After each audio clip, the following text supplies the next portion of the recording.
आज हम after effect के अंदर सीखेंगे कि हम किस तरह से लोअर थर्ड को बनाते हैं और किस तरह से इसको एनिमेट करते हैं। तो चले हम अपने इस ट्यूटोरियल को स्टार्ट करते हैं कि किस तरह से हम इस तरह की लोअर थर्ड बना सकते हैं। मैं सिंपल अपनी न्यू कंपोजिशन क्रिएट कर लेता हूँ। ठीक है, न्यू कंपोजिशन मैंने क्रिएट कर ली। उसके बाद मैं सिंपल एक सबसे पहले लाइन बना लेता हूँ। ठीक है, इस तरह से मैंने लाइन बना ली और इस लाइन की मैं जो विड्थ है यहाँ से 10% रख देता हूँ। ठीक है, मेरी जो लाइन की विड्थ है वो 10% हो गई। अब मैं क्या करता हूँ, मैं इस लाइन को पहले एनिमेट कर लेता हूँ। ठीक है, मैं सिंपल यहाँ पे ऐड पे क्लिक करता हूँ लाइन पे सेलेक्ट करके। ठीक है, उसके बाद ट्रिम पाथ पे क्लिक करता हूँ। मेरे पास ये ट्रिम पाथ यहाँ पे ऐड हो गया। मैं यहाँ पे एंड के की फ्रेम लगा के इसको 0 कर लेता हूँ। ठीक है, और इसको F9 से ईजीज कर लेता हूँ। 10 की फ्रेम बाद में जो ये एंड की फ्रेम में लगाया है इसको 0 से 100 कर लेता हूँ। ठीक है, तो आप देखें जब ये 0 से 100 हो रहा है तो मेरी सिंपल ये इस तरह से वर्क कर रही है। ठीक है, अब मैं क्या करता हूँ, मैं अपना एक टेक्स्ट लिखता हूँ। ठीक है, मैं यहाँ पे अपना आफ्टर इफेक्ट्स लिख लेता हूँ। ठीक है, आफ्टर इफेक्ट्स। ठीक है, अब मैं क्या करता हूँ, मेरा जो आफ्टर इफेक्ट्स है मैं इसको यहाँ पे एडजस्ट नीचे कर लेता हूँ। ठीक है, ये मेरे पास सिंपल यहाँ पे लिख दिया। ठीक है, अब मैं क्या करता हूँ, मैं सिंपल यहाँ पे एक छोटी सी शेप अप्लाई करता हूँ। ठीक है, अब मेरे पास यहाँ पे छोटी सी शेप अप्लाई हो गई। अब मैं इस शेप पे 0 कर देता हूँ। ठीक है, और इस शेप को मैं थोड़ा सा बड़ा कर लेता हूँ, लाइक इस तरह से। ठीक है, ये मेरी छोटी सी शेप बड़ी हो गई। ठीक है, अब मैं क्या करता हूँ, मैं सिंपल अपनी जो ये मेरी शेप है इसको मैं सिंपल मैं यहाँ पे भी अपना टेक्स्ट लिख लेता हूँ, जैसे ट्यूटोरियल। ठीक है, मैं यहाँ पे ट्यूटोरियल लिख लेता हूँ। ठीक है, सिंपल मैंने यहाँ पे ट्यूटोरियल लिख लिया। अब मैं क्या करता हूँ, मैं सिंपल पहले इसको एनिमेट करते हैं। हम इसको एनिमेट करने के लिए क्या करते हैं, मैं यहाँ पे शेप और शेप को यहाँ पे इस तरह से रख देता हूँ। ठीक है, मैंने यहाँ पे शेप ऊपर लगा दी।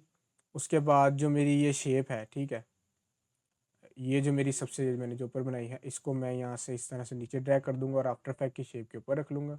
और मैं अपना जो आफ्टर इफेक्ट का टेक्स्ट है इसको अल्फा इन्वर्टेड में ऐड करूँगा। ठीक है, जो मेरा टेक्स्ट है आफ्टर इफेक्ट वाला इससे ऊपर मैं अपनी शेप रखूँगा और उसको अल्फा इन्वर्टेड में ऐड कर दूँगा। ठीक है, तो मेरी ये इस तरह से मुझे विजिबल होगी कि मेरी जो शेप के अंदर है वो नज़र आएगी और शेप के बाहर इस तरह से नज़र नहीं आएगी। ठीक है, अब मैं क्या करता हूँ, मैं सिंपल अपने जो की फ्रेम्स हैं इनके की फ्रेम्स के बाद से इसको स्टार्ट करता हूँ। ठीक है, सिंपल जो मेरी पोजीशन है मैं यहाँ पे रखता हूँ। ठीक है, मतलब जब हमारी ये लाइन ओपन हो गई मैंने यहाँ पे एक जेड की फ्रेम लगाया, F9 किया।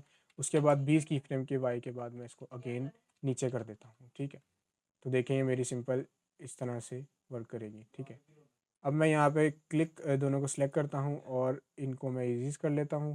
इसको मैं 100% कर लेता हूँ। ठीक है, तो ये मेरी सिंपल ये लाइन और ये आफ्टर इफेक्ट सिंपल हमारा एनिमेट हो गया।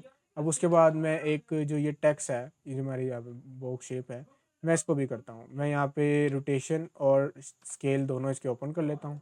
यहाँ पे मैं इनके की फ्रेम ऐड करके इनको सिंपल F9 कर लेता हूँ। और जो मेरा ये रोटेशन है मैं इसको 180 कर लेता हूँ और स्केल यहाँ पे मैं सिंपल 0 कर लेता हूँ।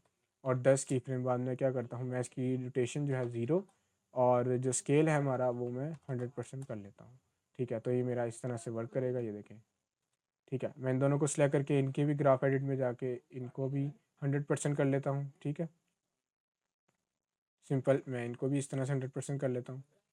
ठीक है, अब ये देखें मेरी सिंपल छोटी सी यूँ एनिमेशन क्रिएट हो गई। ठीक है, अब मैं जो ये टेक्स्ट है इसको एनिमेट करता हूँ। इसके लिए मैं क्या करता हूँ, मैं यहाँ पे इस तरह से एक शेप क्रिएट करता हूँ। ठीक है, मेरी ये शेप क्रिएट हो गई और इस शेप को मैं अपने ट्यूटोरियल वाले के बिल्कुल ऊपर रखूँगा। ठीक है, जिस तरह ये एग्जैक्ट रखी हुई है। और अब मैं अपने टेक्स्ट पे यहाँ पे सिंपल ट्रैक मैट पे क्लिक करके यहाँ से इसको अल्फा इन्वर्टेड में ऐड कर लेता हूँ। ठीक है, तो मेरी ये शेप यहाँ से हाइट हो जाएगी। अब मैं क्या करता हूँ, मैं इस पॉइंट पे जहाँ पे हमारे की फ्रेम ख़त्म हो रहे हैं मैं यहाँ पे इसकी पोजीशन के एक स्टॉप वॉच पे क्लिक करके की फ्रेम लगाता हूँ और इसको मैं इस साइड पे कर देता हूँ। ठीक है, और 10 की फ्रेम बाद मैं इसको यहाँ पे एग्जैक्ट बार कर देता हूँ। ठीक है, मैं सिंपल इन दोनों को सिलेक्ट करता हूँ और एक साइड से सिलेक्ट करके इसको भी 100% कर लेता हूँ। ठीक है, तो ये देखिए हमारी सिंपल लोअर थर्ड एक क्रिएट हो गई है। ठीक है, अगर मैं आपको इसका एक प्रीव्यू दिखाऊँ तो ये देखें ये हमारी सिंपल लोअर थर्ड बन गई है। आई होप आपको मेरा ये सिंपल ट्यूटोरियल समझ में आया हो। इंशाल्लाह आपसे मिलेंगे नेक्स्ट ट्यूटोरियल में, तब तक के लिए अल्लाह हाफ़िज़।